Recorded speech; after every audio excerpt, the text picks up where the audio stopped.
Host और दोस्त कल्पिता और आप देख रहे हैं ज्ञान और विज्ञान से भरा हमारा कार्यक्रम गर्भ संस्कार। स्पिरिचुअल वेलबींग में हमने जाना कर्म योग और भक्ति योग के बारे में। आज के एपिसोड में हम जानेंगे ज्ञान योग और राजयोग के बारे में। इस पर हमें जानकारी देने के लिए हमारे साथ मौजूद है गर्भ संस्कार की विशेषज्ञ डॉक्टर सोनल जैन जायसवाल। डॉक्टर सोनल जैन जायसवाल, आप स्पिरिचुअल एंड वेलनेस कोच के रूप में काम कर रही हैं। आप spiritual intelligence, panchakoshas, chakras, karmas, mind power, kundalini जागरण, मृत्यु के बाद का जीवन सहित विभिन्न विषयों पर बातचीत, लेखन, ब्लॉग, परामर्श और ध्यान सत्र के माध्यम से लाखों लोगों के जीवन को छू रही हैं। गर्भाधान, गर्भ संस्कार, दिव्य मां, गर्भधारण, गर्भावस्था और डिलीवरी के बाद देखभाल के लिए सैकड़ों भावी माताओं और नई माताओं को परामर्श देती है। आपके लेख विदेश के प्रतिष्ठित अखबारों और पत्रिकाओं में प्रकाशित होते हैं। बच्चों के संपूर्ण विकास के लिए डॉक्टर सोनल ने इंटेलिजेंस मॉडल बनाया है, जो ड्रीम बेबी की अभिव्यक्ति के लिए एक संरचित चरण दर चरण दृष्टिकोण है।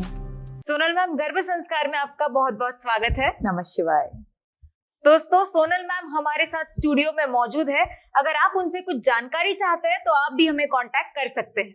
सोनल मैम, पिछले एपिसोड में हम योग के बारे में बात कर रहे थे, 4 योग के बारे में। उनमें से 2 तो आपने समझा दिए, वो है कर्म योग और भक्ति योग। तो आज मैं आपसे जानना चाहूंगी कि ये जो हमारा ज्ञान योग है वो क्या है? ज्ञान योग, जैसा कि नाम से आपको समझ में आ रहा है, वो ज्ञान के मार्ग पर जब हम आगे बढ़ते हैं तो उससे हम योग यानी यूनियन, इस इंडिविजुअल कॉन्शियसनेस को यूनिवर्सल कॉन्शियसनेस के साथ में हम जोड़ पाते हैं जी। तो ये जो यूनियन है, ये जो योग है, जो ज्ञान के द्वारा प्राप्त हो, उसे ज्ञान योग कहते हैं। तो सबसे इम्पोर्टेंट बात है, ज्ञान क्या चीज का ज्ञान? भाई लैपटॉप चलाने का ज्ञान, कि फोन चलाने का ज्ञान, कि कोई और स्किल्स जो हम 9 इंटेलिजेंसेस की बात कर रहे हैं, क्या उसकी बात कर रहे हैं? यहाँ पे जो हम ज्ञान की बात कर रहे हैं वो है स्वयं का ज्ञान, हमारी आत्मा का ज्ञान, जिसको हमारे 9 इंटेलिजेंस में एग्जिस्टेंशियल स्किल्स के नाम से भी हम जानते हैं। तो ये हमारे एग्जिस्टेंशियल स्किल्स के बारे में है, हमारी आत्मा का ज्ञान है, हमारे पर्पस ऑफ लाइफ के बारे में है, हम क्या अचीव करना चाहते हैं, क्यों आए हैं, कैसे आए हैं, किस तरह से करेंगे, ये सब चीजों के बारे में है। तो ये जो ज्ञान है वो ज्ञान कुछ सीखने की बात नहीं है, वो ज्ञान है आत्मज्ञान। ऋषि पतंजलि ने बहुत सुंदर शब्दों में हमें पतंजलि योग सूत्र में बताया है, अविद्या, अस्मिता, राग, द्वेष, अभिनिवेशा, पंच क्लेशा। यानी कि हमारे जीवन के जो 5 क्लेश है, क्लेश मतलब सफरिंग, तो जो सफरिंग है वो क्या है? इनका रूट कॉज है अविद्या यानी अज्ञानता। जब हमें अज्ञानता होती है ना, वही रूट कॉज है हमारे सफरिंग का। हमारे जीवन में जितने भी क्लेश आते हैं, प्रॉब्लम्स आती है, सफरिंग्स आती है, वो सब की जड़ क्या है, रूट क्या है? अविद्या। तो जब अविद्या होती है तो अविद्या किसको जन्म देती है? अस्मिता को। अस्मिता यानी ईगो। सिंपल सी बात है, जब मुझे अविद्या होगी ना तभी मुझे ईगो होगा, क्योंकि जब मुझे ज्ञान होगा तो मुझे कभी ईगो हो ही नहीं सकता, क्योंकि ज्ञानी इंसान को मालूम है कि उसका ज्ञान जो है वो समुद्र में एक बूंद समान है। बोलते हैं ना, गागर, सागर में गागर भरने वाली बात है, राइट? समुद्र में बूंद समान है, उसे बहुत अच्छे से मालूम है।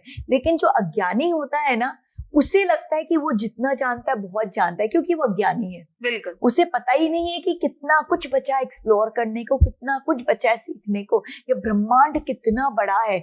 हम अपने माइंड पावर का कितना पावर यूज कर रहे हैं? 4 to 5%. You got it. तो हम जब 4 to 5% अपना माइंड पावर का यूज कर रहे हैं तो वो तो एक अज्ञानी ही हो सकता है ना, जिसे ये ज्ञानी नहीं है कि 4 to 5% यूज कर रहा है, वो अपने आप को इतना 30 मार खा समझ रहा है, राइट? लेकिन जो ज्ञानी है उसे पता है कि मैं तो सिर्फ 4 to 5%, चलो वो आइंस्टाइन बन के 8% भी यूज कर लिया तो भी उसे पता है मैं सिर्फ 8% यूज कर रहा हूँ, 92% बाकी है मेरे दोस्त, बहुत बाकी है, जर्नी बहुत लंबी है। तो उसको ईगो आएगा? कभी नहीं आएगा। तो अज्ञानता ही अस्मिता को पैदा करता है, यानी ईगो को पैदा करता है। और ईगो क्या करता है? ईगो राग और द्वेष, ये दोनों, दिस इज द जड़ ऑफ आवर प्रॉब्लम्स। राग यानी अटैचमेंट और द्वेष यानी विरक्ति, जो पसंद नहीं है हमें जी। तो हमारा अटैचमेंट क्या चीजों से होता है? राग किससे होता है? हमें जो हमें पसंद होते हैं। होता है। मेरे बेटे से मुझे राग होगा जी, मेरी कोई फेवरेट चीज होगी उससे मुझे राग होगा, बिल्कुल अटैचमेंट होगा। और द्वेष किससे होता है? जो मुझे पसंद नहीं है, राइट? तो राग और द्वेष, जब अविद्या होती है तो वो अविद्या पैदा करती है ईगो को, और ये ईगो क्या करता है? हर चीज को पेन और प्लेजर में डिवाइड करना शुरू कर देता है जी, क्योंकि जो प्लेजर देता है वो होता है राग और जो पेन देता है वो है द्वेष। तो जो जो चीजें हमें प्लेजर देती है हम उसको पाने की कोशिश करते हैं, जो जो चीजें हमें पेन देती है उसे हम दूर करने की कोशिश, जी, और यहीं पे सारी प्रॉब्लम्स शुरू हो जाती है। हम ये नहीं देखते हैं कि हमारे लिए श्रेय क्या है, हमारे लिए श्रेयस्कर क्या है, हमारे लिए लॉन्ग टर्म में बेनिफिशियल क्या है। जी। हम सिर्फ ये देखते हैं कि हमारे प्रिय क्या है, यानी हमारा प्रिय क्या है। तो जो जो चीजें प्रिय है उससे तो हम राग कर लेते हैं, उसको पाना चाहते हैं, लेकिन वो सारी चीजें जो हमारे लिए श्रेयस्कर है लेकिन अभी के लिए उतनी अच्छी नहीं है, उसको हम क्या करते? दूर करने की कोशिश करते हैं। तुम्हारा लॉन्ग टर्म ग्रोथ हो पाएगा? नहीं हो पाएगा। और यही राग द्वेष में जब हम अटके रहते हैं तो क्या होता है? पर्पस को नहीं समझ पाते। यस, हम असली पर्पस को नहीं समझ पाते, और फिर क्या पैदा होता है? अभिनिवेशा। अभिनिवेशा यानी फियर ऑफ डेथ।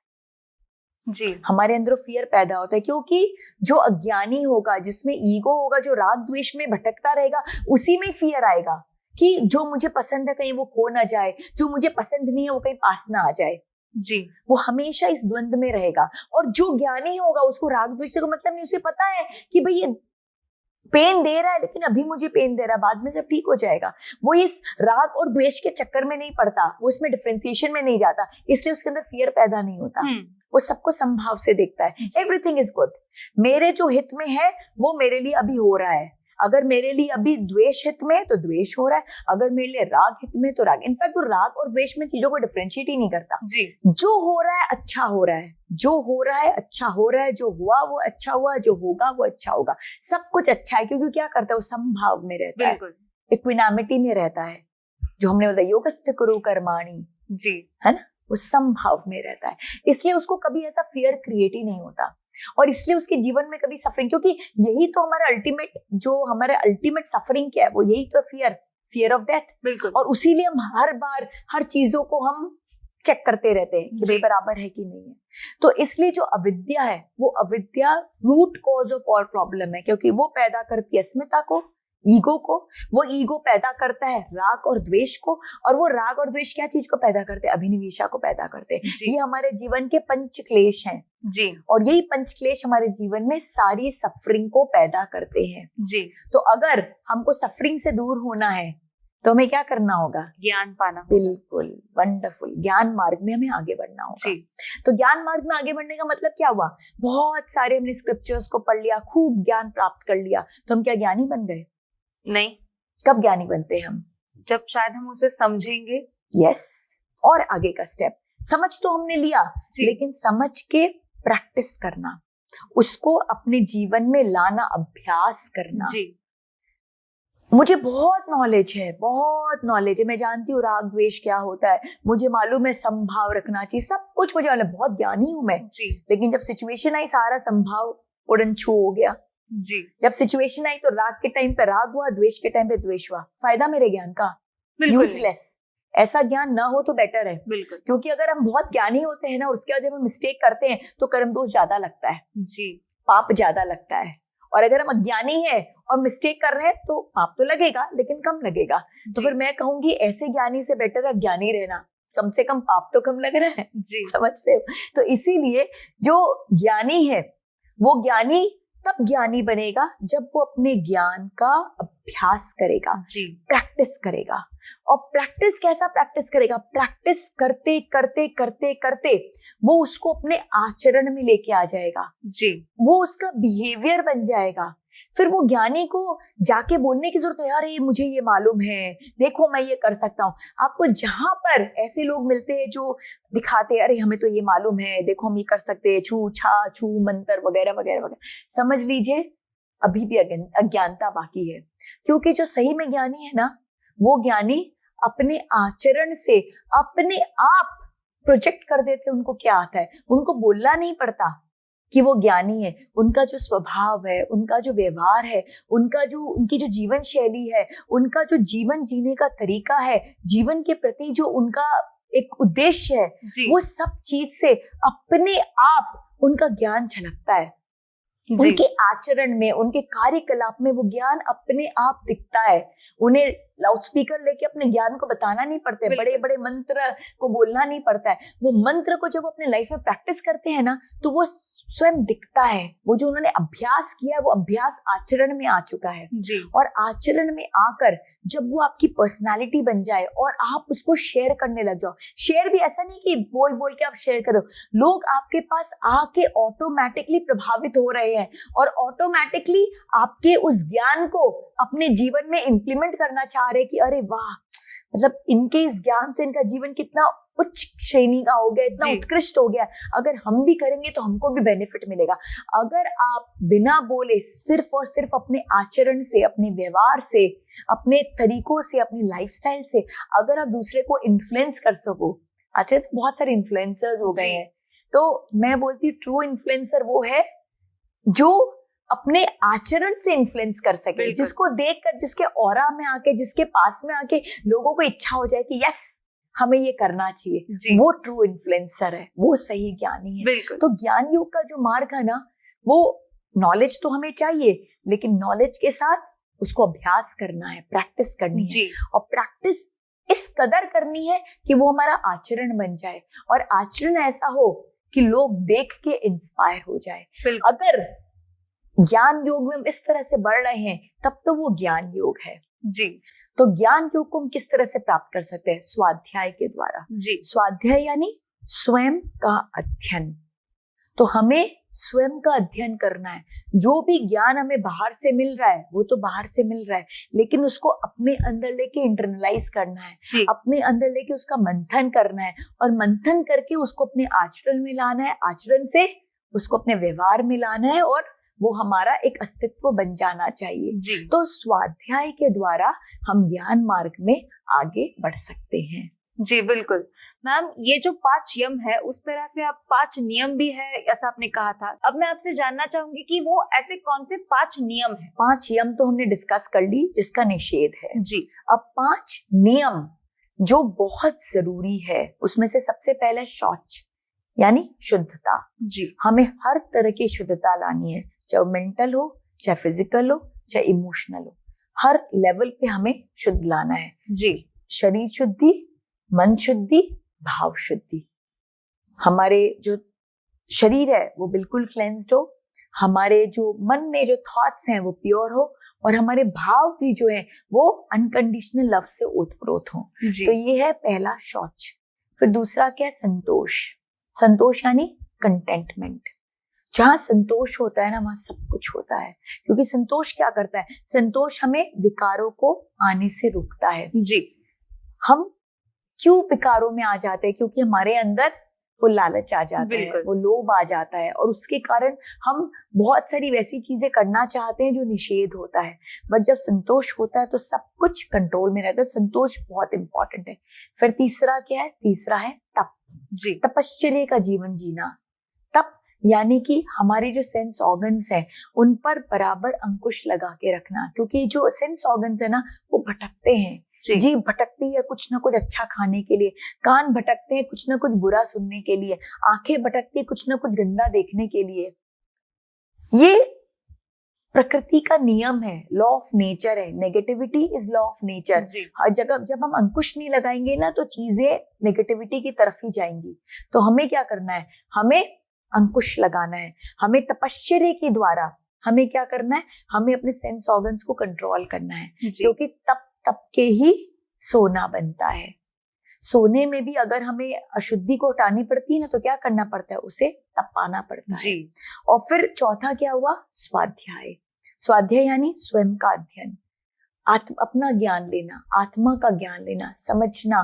जब हम ज्ञान के मार्ग में आगे बढ़ते हैं तो उस ज्ञान के मार्ग में आगे बढ़ने से हमें जो ज्ञान मिलता है वो हमें इस जो क्लेश है उस क्लेश से दूर करता है, क्योंकि सबसे बड़ा क्लेश है अज्ञानता जी जब हम स्वाध्याय करते हैं तो हम अज्ञानता से ज्ञान की तरफ बढ़ते हैं, जो हमें आगे लेके जाता है।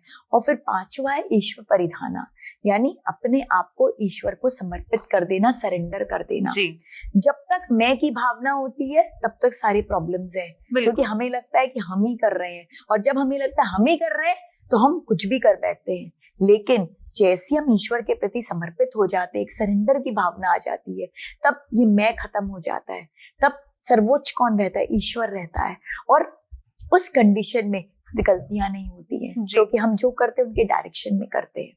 हम मीडियम बन जाते हैं और वो डूअर होते हैं जी। और जब तक हमारे अंदर ईगो रहता है तब तक हम डूअर बन के रहते हैं, और जब हम डूअर रहेंगे हम बहुत गलतियां करेंगे। तो हमें डूअर बनने का कोई हक नहीं है। डूअर तो वही है, कर्ता पुरुष एक ही है, और वो है वो। हम सब क्या कर रहे हैं? हम सब माध्यम है, उनके इंस्ट्रक्शंस को फॉलो करने के माध्यम है। जब ये भाव क्लियर रहेगा ना, कोई प्रॉब्लम नहीं है। पर मैम, ये जो अपने 5 यम और 5 नियम बताए, वो एक गर्भवती महिला किस तरह से अपने जीवन में ला सकती है? अगर ये 5 यम को अपने गर्भकाल में निषेध कर दे कि भाई मुझे हिंसा नहीं करनी, मुझे चोरी नहीं करना, मुझे झूठ नहीं बोलना, मुझे कोई काम जैसी अवस्था में नहीं आना, अगर वो ये 5 यम जो है उसको बिल्कुल निषेध कर दे, और ये जो 5 नियम है उनको अगर अपने जीवन में लेके आए कि भाई मुझे ईश्वर के प्रति समर्पित रहना है, मुझे स्वाध्याय करना है, मुझे तपश्चर्या के मार्ग में चलना है, मुझे संतोष रखना है, मुझे शौच का पालन करना है, अगर ये 5 नियम को अपने जीवन में लेके आ जाए तो अपने अपने की क्लेंजिंग हो जाएगी ना। जी। उनका जो गर्भ है, वो गर्भ में क्या होगा? ये सारे पॉजिटिव एट्रीब्यूट्स आएंगे। बिल्कुल। और जब ये पॉजिटिव एट्रीब्यूट्स गर्भ में आएंगे, वो बच्चे में आएंगे, तो क्या होगा? बच्चा जो होगा वो उच्च कोटि का बनेगा, बहुत संस्कारी बनेगा, उसमें बहुत वैल्यूज होंगे, क्योंकि जो माँ करती है वो हूबहू बच्चे में आता ही है। जी। ये जो यम और नियम है, इनके बारे में तो हमने समझ लिया, लेकिन राजयोग की जो ये आगे की जर्नी है वो हम किस तरह से करें? तो यम और नियम से हमने अपनी तैयारी की, यम से सफाई की, और सफाई करने के बाद में नियम से हमने उसमें अच्छी अच्छी बातों को डाल दिया। बिल्कुल। क्यों? क्योंकि अब हमें आगे की जर्नी तय करनी है। तो नेक्स्ट जो 3rd स्टेप है वो क्या है? वो योग है। योग से हम क्या करते हैं? योग से हम एकाकार की स्थिति को बनाते हैं। जी। योग के बाद में जो अगला स्टेप है वो है प्राणायाम। तो प्राणायाम से हम क्या करते हैं? प्राणायाम से हम अपने श्वासों के द्वारा हम अपने मन पे कंट्रोल लाते हैं, क्योंकि श्वास और मन दोनों बहुत स्ट्रांगली जुड़े हैं, वो इंटर रिलेटेड है। तो अगर हमें अपने मन को थोड़ा भी काबू करना है तो उसका बेस्ट तरीका है श्वास पे काबू ले आओ। जैसे श्वास पे काबू आएगा, मन पे ऑटोमेटिकली आ जाएगा। जी। तो योग से हम अपने शरीर पर कंट्रोल लाते हैं, तो वो अन्नमय कोश को पुष्ट करता है। जी। और फिर हम प्राणायाम से हम अपने प्राणमय कोश को पुष्ट करते हैं। हम अपने जो हमारी नाड़ियों में जो शक्ति दौड़ रही है, लाइफ फोर्स एनर्जी दौड़ रही है, उसको सुदृढ़ करते हैं, और उससे हम अपने मन को कंट्रोल करते हैं। और फिर प्राणायाम के बाद जो अगला स्टेप है वो प्रत्याहार। प्रत्याहार यानी इनवर्ड जाना, अपने जो सेंसेस हैं वो सेंसेस को इनवर्ड लेना, क्योंकि हमारे जो 5 इंद्रियां हैं उनका स्वभाव है क्या?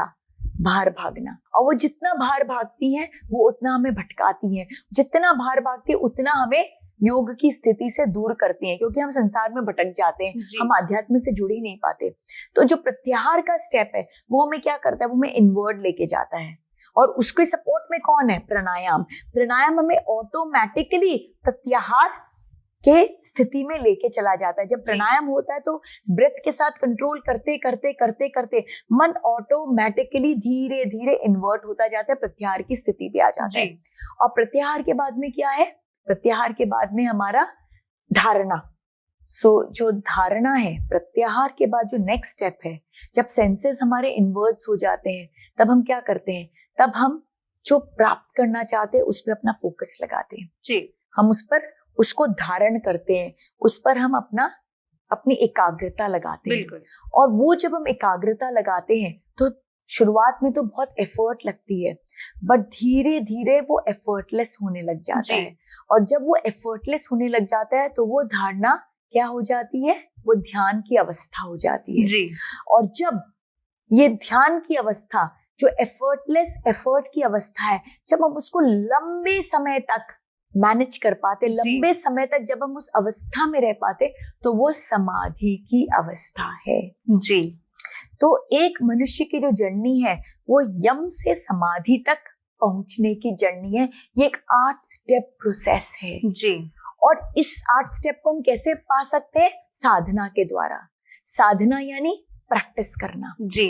हमें रोज प्रैक्टिस करना है, रोज यम को प्रैक्टिस करना है, रोज नियम को प्रैक्टिस करना है, रोज योग, रोज प्राणायाम, रोज प्रत्याहार, रोज धारणा, रोज ध्यान। और वो रोज करते करते करते करते कब हम समाधि में पहुंच जाएंगे हमें पता ही नहीं चलेगा। जी। ये हमें रोज प्रैक्टिस करना है। जब हम करेंगे तभी हम उसको प्राप्त कर सकेंगे। जी। ये है राजयोग। जी बिल्कुल। आपने ये जो 4 योग बताए, उन 4 योग को हम किस तरह से हमारे सांसारिक जीवन में ला सकते हैं, स्पेशली एक गर्भवती महिला उसको किस तरह से अपने जीवन में ला सकती है? बिल्कुल। ऐसे अगर हम जब देखते हैं ना तो ये 4 योग हमें लगता है कोई सन्यासी के लिए, जी, जबकि गलत है। सन्यासी के लिए तो है ही, सब कुछ है उनके लिए, लेकिन अगर हम ये 4 योग को अपने गृहस्थ जीवन में अगर उसका पालन शुरू कर देंगे तो हमें बहुत बेनिफिट्स मिलते हैं।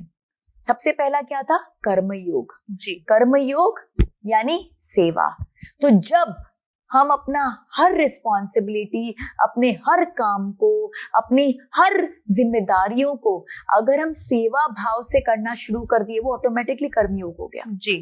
तो जब एक गर्भवती माँ है वो अपने बच्चे का, जब गर्भ में जो बच्चे उसका ख्याल रख रही है और उसको एक सेवा के रूप में देख रही है कि ये रिस्पॉन्सिबिलिटी मुझे भगवान से मिली है, ये मेरे लिए भगवान का एक प्रसाद है, तो क्या होगा? उसकी सेवा कैसी होगी? उच्च श्रेणी की होगी, उत्कृष्ट होगी। सेवा का कार्य हमेशा उत्कृष्ट होता है। आप जब भी मंदिर जाती प्रसाद पाती हैं, कैसा होता है प्रसाद? बहुत ही मीठा, बहुत ही अच्छा, है ना? सबसे टेस्टी होता है, जबकि सबसे सिंपल फूड है। जी। सबसे सिंपल है लेकिन सबसे टेस्टी होता है। क्यों?